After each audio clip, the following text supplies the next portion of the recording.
All right, so today we're diving into one of those historical mysteries that just never seems to go away. Oh, yeah. The JFK assassination. Definitely one for the history books. We're actually going right to the source for this one, using the FBI's files on the case. Interesting. You know, when you think FBI files, it sounds kind of dry. Yeah, you think like dusty old filing cabinet. Right, exactly. Yeah. But when you're dealing with a case this big, even the official stuff gets pretty interesting. Oh, absolutely. Especially with all the conspiracy theories floating around. Exactly. It's fascinating to see what the FBI actually had to say. Yeah, and what's really striking when you first start looking at this is just the massive scale of the investigation. Oh, absolutely. They conducted something like 25,000 interviews for this case. Wow. That's like more people than live in some towns, you know? Yeah, that's a staggering number. It is. It is. And then on top of that, you have tens of thousands of leads. Exactly. It boggles the mind to think about the amount of information they had to sift through. Yeah. So, I mean, you're essentially trying to put together a puzzle with 25,000 pieces. Yeah, that's a good way to put it. What image emerged from all those interviews and leads? Well, you might find it surprising. Mm-hmm. Maybe not. Okay. But the FBI's main conclusion really boiled down to motive and opportunity. Makes sense. They determined Lee Harvey Oswald had both. Okay. And they just couldn't find any credible links to anyone else. So it wasn't necessarily about finding some, like, smoking gun. Right. It was more about ruling out every other possibility. Yeah. Like a giant process of elimination. Exactly. Like imagine a huge jigsaw puzzle, Yeah. and Oswald's the one piece that just fits perfectly. Okay. The FBI's challenge was proving that no other piece belonged in that puzzle. I like that analogy. It's helpful to visualize it, right? It is. Yeah. And of course, we can't talk about the FBI's findings without mentioning the Warren Commission. Oh, absolutely not. That was formed specifically to investigate the assassination, right? Yes. After a year of really intense scrutiny, they reached the same conclusion as the FBI. Oswald acted alone. So two huge investigations both coming to the same conclusion, this lone gunman theory. Right. But even today, that explanation doesn't sit well with a lot of people. No, it doesn't. Why do you think that is? Well, I think part of it's just the nature of the event itself. Yeah. The assassination of a young, charismatic president in broad daylight captured on film. Yeah. It was just such a shocking and traumatic event for the entire nation. Right. And when something that horrific happens, people naturally search for answers, Yeah. for explanations that go beyond the seemingly simple explanation of a lone gunman. It's almost like on an emotional level, that lone gunman theory feels too small Yeah. to account for the impact of the event. Exactly. It feels inadequate somehow. Right. And then you also have to consider the historical context of the Cold War. Yeah. It was a time of spies, conspiracies, and a lot of distrust between global superpowers. Right. So it's easy to see how all of that could fuel speculation Absolutely. and make people wonder if there was something bigger at play. Right. Something more sinister maybe lurking in the shadows. So the seeds of doubt were kind of planted right from the get-go. In a way, yes. And those seeds were further nurtured by the fact that Oswald himself was killed before he could stand trial. Right. That missing chapter, that lack of a definitive confession or explanation from him, created a vacuum Okay. that was just filled in with speculation. It's almost like without a complete story, people just start writing their own endings. Yeah.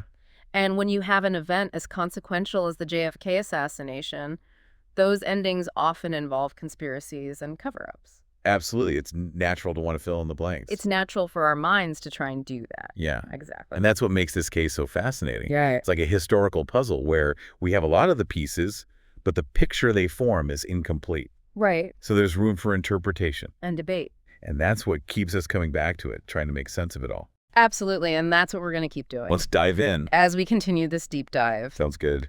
It's true. You can really get lost in the details, but at the heart of it, this is a story about people and the ripple effects of this one event.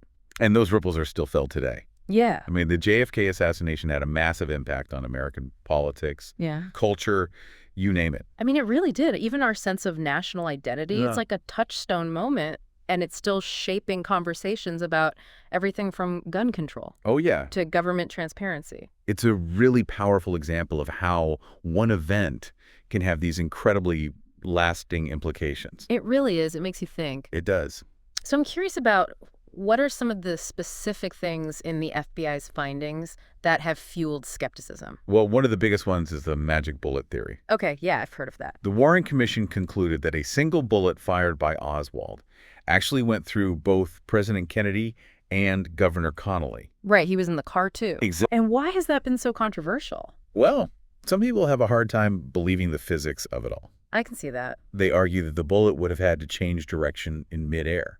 Right, to hit both men. Exactly. And they see that as a weakness in the official story. Okay, so it's like this crack in the foundation that makes people question the whole thing. Exactly. It makes them wonder what else might be wrong with the official narrative. Right, and it's become a focal point for people who believe there was a conspiracy. Oh, absolutely. It was like a rallying cry. Okay, so then you have the magic bullet issue.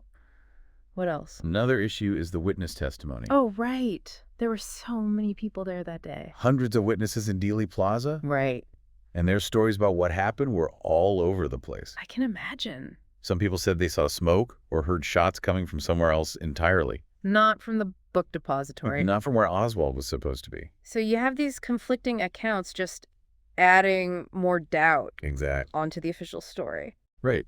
And those conflicting accounts make people think that maybe the investigation missed something important, Okay. or that there was some kind of cover-up to hide information that didn't fit the Oswald narrative. Right.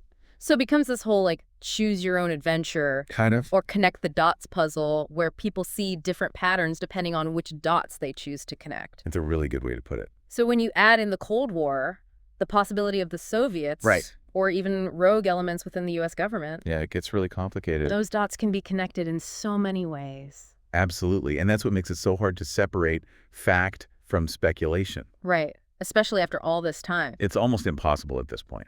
You're right. And that's why it's so important to look at all of this with a critical eye. Oh, definitely. We have to be aware of our own biases, you know, Right. and really carefully consider the evidence even when it goes against what we think we know. Exactly. We can't just blindly accept things. So even though we have these official reports, we shouldn't take them at face value. Absolutely not. They're an important part of the puzzle, but they don't tell the whole story. Right. And that's where something like the National Archives website comes in. Okay, yeah, I was going to ask about that. They have a huge collection of JFK assassination records. Wow. Photographs, films, documents, even audio recordings. So people can really go deep on this? They can. It's an amazing resource. So we've talked a lot about the official findings, the reasons people are skeptical. Right. I think it's also really important to talk about the human side of all of this. Oh, absolutely. You know, this wasn't just some political event. It was a tragedy that impacted so many people. Of course. Families, the nation. Yeah, it's easy to get lost in the debates about evidence and theories. Yeah, we can get kind of caught up in all of that. But we have to remember the human cost. Right. Jacqueline Kennedy losing her husband, John Jr. losing his father, a nation losing its leader. Yeah. These were profound losses. They really were, and they're still felt today. Absolutely. It's a reminder that history isn't just about dates and facts. No, it does not. It's about people. Right. And how these events affect their lives. And I think that's part of what keeps the JFK assassination so relevant. I think so, too. It reminds us that life is fragile, leadership is powerful, and that the search for truth and justice continues even in the face of tragedy. It's true. You can get lost in the weeds with a case like this. But you're right. At the end of the day, it's a story about people. And those ripples are still felt today. Yeah. The JFK assassination changed the course of American history. You know what I mean? Yeah, it really did. Politically, culturally, Absolutely. our whole sense of who we are as a nation. It did. Yeah. So we've looked at the official findings and why some folks are still skeptical and talked about the human cost of it all. Right. Where does that leave us? Right. How do we even begin to make sense of something like this? I think it's about embracing the complexity, you know? This isn't a case with easy answers. Right. There are multiple perspectives, conflicting evidence mysteries that might never be solved. So maybe instead of searching for like the one absolute truth, Right. we should be trying to understand all the different pieces and how they fit together. Yeah, I doubt Or it. maybe how they don't. Right. The goal isn't to come up with some grand unified theory. It's more about just engaging with the questions. Asking those tough questions. Weighing the evidence. Acknowledging that different interpretations can coexist. Right, and that's where a resource like the National Archives is so valuable. Oh, yeah. It lets you go so much deeper than the headlines and the simple narrative. Exactly. Uh-huh. You can actually look at the source material for yourself. It's like we're giving you the tools to be your own JFK historian. Exactly. And who knows, maybe you'll find something that sheds new light on the whole case. You might. Or maybe you'll just come away with a deeper understanding of how messy history really is. And how hard it can be to really know what happened in the past. Right, and that's okay. Yeah. So for everyone listening, as you dig into these resources, The National Archives, all that good stuff. I want you to really pay attention to what grabs you. What parts of this case stand out to you? What questions are you asking yourself? Yeah. Let your curiosity be your guide. Don't be afraid to question what you think you know. Or to look at things from different angles. And ultimately come to your own conclusions. That's the beauty of history. It's a conversation that keeps going, Across generations. inviting all of us to join in and try to make sense of the past. Yeah. So that's it for this deep dive into the JFK assassination. Thanks for joining us. Until next time, keep exploring, keep questioning. And keep the conversation going. We'll see you then.